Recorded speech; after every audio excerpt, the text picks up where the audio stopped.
Margaret Simons explains the changes taking place in the Australian media.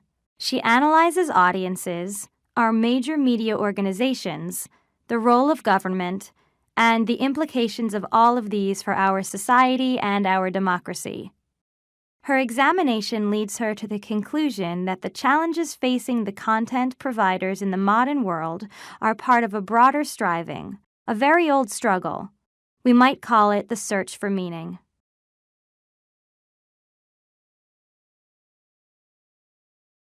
Today's technological market is dominated by two contrasting business models, the generative and the non-generative. The generative models, the PCs, Windows, and Macs of this world, allow third parties to build upon and share through them. The non-generative model is more restricted. Appliances might work well, but the only entity that can change the way they operate is the vendor.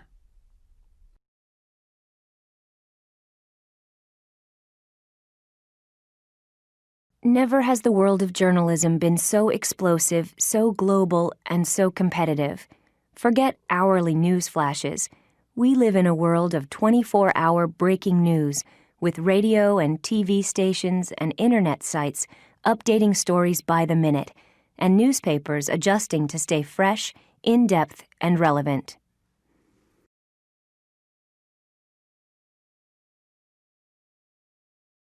Karl Marx is arguably the most famous political philosopher of all time, but he was also one of the great foreign correspondents of the 19th century. During his 11 years writing for the New York Tribune, their collaboration began in 1852. Marx tackled an abundance of topics, from issues of class and the state to world affairs. Since Plato philosophers have described the decision-making process as either rational or emotional, we carefully deliberate, or we blink and go with our gut. But as scientists break open the mind's black box with the latest tools of neuroscience, they're discovering that this is not how the mind works. Our best decisions are a finely tuned blend of both feeling and reason, and the precise mix depends on the situation.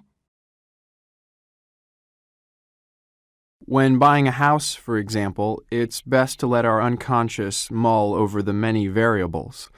But when we're picking stocks and shares, intuition often leads us astray.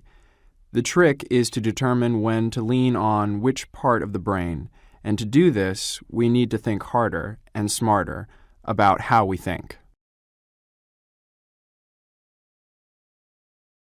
The human animal's status as the only clever tool user who can talk about our feelings is crumbling.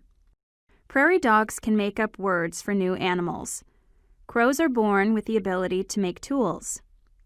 Elephants recognize and stroke the bones of a lost family member. As biologists delve into these subjects, they're demonstrating that we're not nearly as unique as we once thought. It's the perfect time, scientifically speaking, to reassess our place in the animal kingdom.